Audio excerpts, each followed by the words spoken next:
Hello friends, welcome to my YouTube channel Suraj education points. तो आज आप लोग के लिए बताने वाले हैं कि जो नीट का 2026 में जो मेन कौन कौन सा इम्पोर्टेंट चैप्टर्स हैं जिसमें से ज़्यादा क्वेश्चन पूछा जाता है। तो यहाँ पर देखिए, पहले तो हम एक नीट के लिए जो है क्रैश कोर्स जो टेस्ट सीरीज एक, और उसके पहले जो है आपको नीट का जो एनसीईआरटी बायोलॉजी, केमिस्ट्री, फिजिक्स तीनों का आपको एक सीरीज लाएंगे जिसमें कि पूरा चैप्टर कंप्लीट करेंगे और उससे रिलेटेड जो क्वेश्चन एमसीक्यू है वो टेस्ट सीरीज भी वो चीज़ हम लाएंगे। तो यहाँ पर पहले फर्स्ट ऑफ ऑल पहले सिलेबस के बारे में बता देते हैं कि यहाँ पर कौन कौन सा चैप्टर्स है जिसमें से ज़्यादा इंपॉर्टेंट क्वेश्चन पूछा जाता है। यहाँ पर पहले चलते हैं फिजिक्स में। तो देखिए, यहाँ पर फिजिक्स में जो 2026 में जो सिलेबस में क्वेश्चन पूछा जाता है, तो 11th का पहले लेके चलते हैं। तो 11th में जो है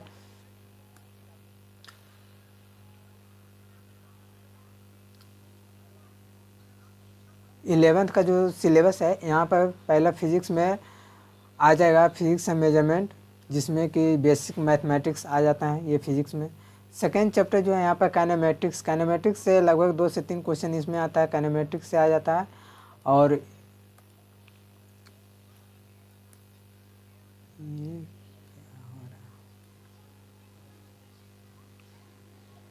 इसके बाद लॉज ऑफ मोशन से आएगा क्वेश्चन। लॉज ऑफ मोशन में भी थोड़ा बेसिक में ही आता है laws of motion. Work energy power से लगभग 3 से 4 क्वेश्चन आता है वर्क एनर्जी पावर से। इसके बाद जो होता है motion of systems of particles and rotation, ये भी इम्पोर्टेंट चैप्टर्स है जो ज़्यादातर क्वेश्चन पूछा जाता है। और रोटेशन चैप्टर जो है मिलता जुलता है ये फिजिक्स, ये वर्क एनर्जी पावर से ही थोड़ा सा, और लॉ ऑफ मोशन से ये सबसे मिलता जुलता है chapter. Gravitation, mechanical property of solid and fluids, thermodynamics chapters जो हैं। फिर उसके बाद kinetic theory of gases, oscillations and waves, ये जो है 11th चैप्टर का ये पूरा है। 11th चैप्टर में 10 चैप्टर जो है 11th का, इसमें से इम्पोर्टेंट चैप्टर लगभग जो 11 से टोटल 45 क्वेश्चन पूछा जाता है फिजिक्स से नीट में। टोटल 45 क्वेश्चन पूछा है, जिसमें से 11 से लगभग जो है लगभग 17 से 18 20 22 या 22 से 23 क्वेश्चन पूछा जाता है। 22 क्वेश्चन पूछा जाता है या 23 क्वेश्चन, इसी के लगभग में इतना क्वेश्चन पूछा जाता है। अब देखिए 12th में चलते हैं। 12th का फिजिक्स में इलेक्ट्रोस्टैटिक्स पढ़ेंगे, उसके बाद करंट इलेक्ट्रिसिटी पढ़ेंगे, फिर magnetic effect of electric current and magnetism पढ़ेंगे, फिर electromagnetic induction and alternating currents के बारे में बताएंगे। फिर उसके बाद इलेक्ट्रोमैग्नेटिक वेव, इसमें से भी क्वेश्चन आता है। एक electromagnetic induction and alternating current, electromagnetic wave, ये दोनों चैप्टर जो है इससे लगभग जो है 5 से 6 क्वेश्चन पूछा जाता है। 5 से 6 क्वेश्चन इससे पूछा जाता है। ऑप्टिक्स हो गया, dual nature of radiation and matters हो गया। फिर उसके बाद एटम न्यूक्लियर इलेक्ट्रॉनिक डिवाइस, जिसे सेमी कंडक्टर डिवाइस बोला जाता है, वो चैप्टर पूछा जाएगा उससे।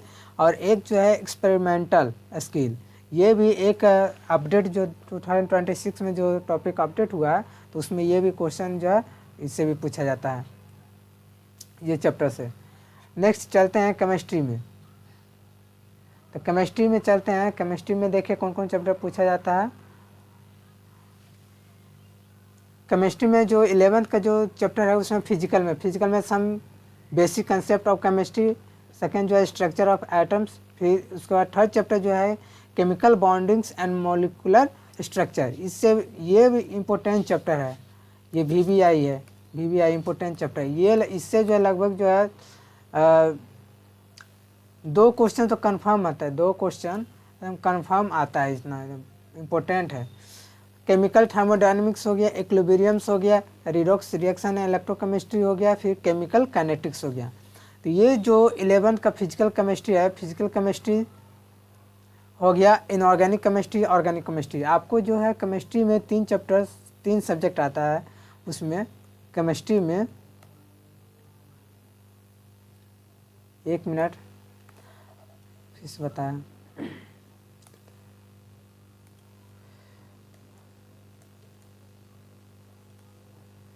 जो केमिस्ट्री चैप्टर है इसमें से 3 पार्ट में डिवाइड हो जाता है, फिजिकल, ऑर्गेनिक, इनऑर्गेनिक। ये हो गया फिजिकल, ये ऑर्गेनिक और ये इनऑर्गेनिक। तो यहाँ पर 3 चैप्टर, इसमें से 3 चैप्टर आ जाते हैं। तो तीनों चैप्टर में लगभग ये केमिस्ट्री से पूछा जाता है 45 क्वेश्चन। तो समझ जाइए कि कितना हो जाएगा।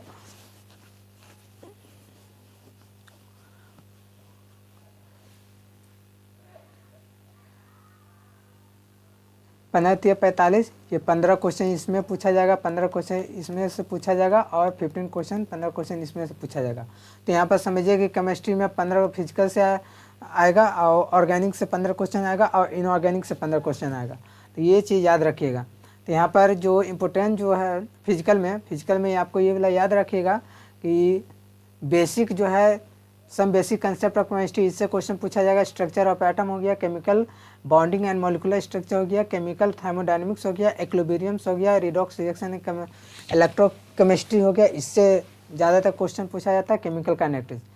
इनऑर्गेनिक में चलते हैं तो इनऑर्गेनिक में classification of element and periodicity in property, उसके बाद पी ब्लॉक्स पूछा जाएगा, डी एंड एफ ब्लॉक पूछा जाएगा, उसके बाद कोऑर्डिनेशन कंपाउंड पूछा जाएगा। अब देखिए इसमें से जो है एस ब्लॉक को हटा दिया गया है, आपको पहले ही से कैंसिल उसको हटा दिया गया है। उसके बाद डी और एफ ब्लॉक में ये पूछा जाएगा और कोऑर्डिनेशन कंपाउंड है, इससे इनऑर्गेनिक में पूछा जाएगा। मतलब समझिए कि 4 चैप्टर्स इनऑर्गेनिक में पढ़ना है, 4 चैप्टर से ये क्वेश्चन पूछा जाएगा नीट में। अब देखिए उसके बाद ऑर्गेनिक चलते हैं। ऑर्गेनिक केमिस्ट्री में जो है यहाँ पर है कि ऑर्गेनिक केमिस्ट्री में पहला purification and characterization of the organic compound, जिसे basic organic compound basic chemistry जो होता है, तो उसमें ऑर्गेनिक केमिस्ट्री में बेसिक जो है इसी में पढ़ना रहेगा। फिर सम प्रिंसिपल ऑफ ऑर्गेनिक केमिस्ट्री हो गया, उसका ये इसमें जो है मतलब नेमिंग करने के लिए ज़्यादातर बताएगा, नेमिंग और इसमें एक्सपेरिमेंट वाला कुछ रहता है। Some basic principle of the organic chemistry हो गया, हाइड्रोकार्बन्स हो गया, हाइड्रोजन और कार्बन का जो भी रिएक्शन है इसमें रिएक्शन पढ़ना रहेगा। इसमें समझिए ऑर्गेनिक केमिस्ट्री में रिएक्शन पूरा एकदम भर भर के रिएक्शन है, इसमें रिएक्शन से ही आप पूरा कंसेप्ट को याद रहेगा, तभी क्वेश्चन क्लियर बना पाएंगे नीट का। क्योंकि नीट में आजकल जो ज़्यादातर देखा जाता है कि उसमें चूज द करेक्ट आंसर में पूछा जाता है एमसीक्यू में, कि इसमें से 5-6 को ABCD करके दे देगा, उसमें से बोला जाएगा कि कौन कौन सा इसमें जो सही आंसर में आते हैं। तो ये इस तरह का क्वेश्चन आजकल पूछा जा रहा है। इसके पहले वाला क्वेश्चन में आप PYQ प्रीवियस ईयर क्वेश्चन आप एक बार देख लीजिएगा। तो इसमें देखिए हाइड्रोकार्बन का पूछा जाएगा, organic compound and containing halogens, इसमें से क्वेश्चन ज़्यादातर हैलोजन से 2 से लगभग 3 क्वेश्चन आते हैं। ऑर्गेनिक कंपाउंड्स हो गया कंटेनिंग ऑक्सीजन, उसमें ऑर्गेनिक कंपाउंड नाइट्रोजन का अलग है, बायोमोलिकुल्स हो गया। अब देखिए केमिस्ट्री में चलते हैं। केमिस्ट्री में जो क्लास 12th का है उसमें आ गया सॉलिड स्टेट सॉल्यूशन, ये फिजिकल में सब मिला के फिजिकल में आ गया। केमिस्ट्री में solid state solution, electrochemistry, kinetic chemical kinetics, coordination compound, halogen, halo alkane और हेलो एरिन्स हो गया। उसके बाद अल्कोहल फिनोल इथर्स हो गया, बायोमोलिकुल्स, जो ये एक्सटेंडेड में मतलब इसमें नहीं जोड़ा है। तो ये इतना जो है आपको केमिस्ट्री में पढ़ना रहेगा। आगे चलते हैं बायोलॉजी के बारे में। अब चलते हैं तो बायोलॉजी में देखिए जो चेंजिंग बायोलॉजी में हुआ, इसमें नीट के सिलेबस में बायोलॉजी में बॉटनी या जूलॉजी ज़रूरी है। डाइवर्सिटी इन लिविंग बर्ड हो गया। उसके बाद structure organisation in animals and plants, ये शॉर्ट में है, इसमें मतलब एक चैप्टर ये हो गया, 2-3 चैप्टर इसमें मिलता है। फिर सेल स्ट्रक्चर एंड फंक्शंस। उसके बाद प्लांट फिजियोलॉजी में लगभग होगा 5 चैप्टर होगा प्लांट फिजियोलॉजी। ह्यूमन फिजियोलॉजी में जो होगा 6 चैप्टर होगा ह्यूमन फिजियोलॉजी में होगा। तो उसके अंदर आते हैं तो ये चीज़ जो है इंपॉर्टेंट, ये यूनिट वाइज दे दिया है, तो इसमें ये पढ़ना रहेगा। बायोलॉजी के क्लास 12th में देखिए रिप्रोडक्शन में ह्यूमन रिप्रोडक्शन पढ़ना रहेगा, ह्यूमन रिप्रोडक्शन। और उसके बाद प्लांट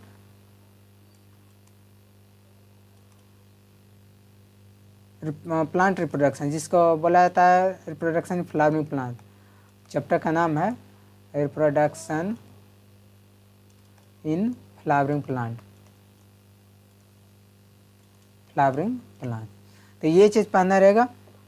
आगे जो है जेनेटिक्स एंड इवोल्यूशन, मतलब कि आपको जेनेटिक्स में एक आएगा RNA DNA जो जिसमें पढ़ना रहता है, तो मोलिकुलर बेसिस ऑफ इनहेरिटेंस पढ़ना रहेगा। और एक इवोल्यूशन का अलग चैप्टर आता है, वो चीज़ मतलब इसमें जेनेटिक्स इवोल्यूशन में लगभग इसमें जो है 3 चैप्टर पढ़ना रहेगा, 3 चैप्टर्स पढ़ना रहेगा, 3 चैप्टर्स। मोलिकुलर अलग हो गया, उसका इवोल्यूशन अलग हो गया, और एक मेंडल्स वाला जो होते हैं वो जेनेटिक्स, वो एक चैप्टर हो गया। तो टोटल 3 चैप्टर जो है उसमें पढ़ना रहेगा। आगे चलते हैं कि biology and human welfare. Biology and human welfare में 2 चैप्टर आ गए, इसमें 2 चैप्टर आ गए। Bio technology and its application, इसमें 2 चैप्टर पढ़ना रहेगा।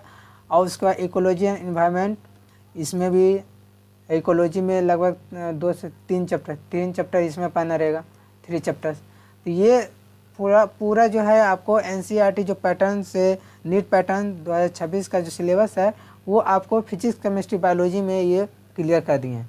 अब चलिए कि हम आगे जो सीरीज लाएंगे आप लोग के लिए, जिसमें कि NCERT का टोटल कंप्लीट NCERT का ही पूरा बताएंगे, और उसमें एक एक चैप्टर का जो पहले थ्योरी जो आएगा वो थ्योरी, इंपॉर्टेंट थ्योरी बता देंगे, और उसके बाद उससे रिलेटेड जो क्वेश्चन आएगा वो क्वेश्चन करवाएंगे। तो आपको फिलहाल यहाँ तक जो सिलेबस जो 2026 में जो अपडेट हुआ है तो वो चीज़ के बारे में बता दिए कि कौन कौन सा चीज़ आएगा, कौन कौन चैप्टर से कितना क्वेश्चन आएगा, वो लगभग बता दिए हैं। तो अभी जो फिलहाल ये जो जितना बता दिए हैं उसको ध्यान से बस एक चैप्टर से एक पेज में लिख लीजिएगा, और जितना भी चैप्टर्स है फिजिक्स के अलग चैप्टर्स बना लीजिएगा, केमिस्ट्री का जो है कौन कौन चैप्टर से कितना क्वेश्चन पूछा जाता है केमिस्ट्री का अलग एक पेज में लेके अपना सामने जो है रख लीजिएगा। जब स्टडी रूम जहाँ पर स्टडी करते हैं उसे दीवार पर चिपका लीजिएगा। और बायोलॉजी का कितना चैप्टर्स है वो सब बायोलॉजी का जो चैप्टर्स हैं इंपॉर्टेंट चैप्टर उसको भी जो है एक लिस्ट में चिपका लीजिएगा। और उसके बाद फिर क्या करिएगा कि जो चैप्टर्स का अगर कंप्लीट आप थ्योरी पढ़ के अगर क्वेश्चन कंप्लीट बनाते जा रहे हैं तो उस सबको टिक लगाते जाइएगा, जिससे कि आपको कॉन्फिडेंस होगा कि उतना चैप्टर जो है कंप्लीट हो गया है। तो ये सब चीज़ को आप लोग को ध्यान करना पड़ेगा, तब आगे जो है नीट का रिजल्ट सही आएगा। तो फिलहाल अभी जो वीडियो यहीं तक समाप्त करते हैं। तो अगर आपको मेरा वीडियो अच्छा लगा तो अपने फ्रेंड्स को शेयर करें, लाइक करें, और मेरा जो अगर नया स्टूडेंट हैं तो मेरे चैनल को सब्सक्राइब करें।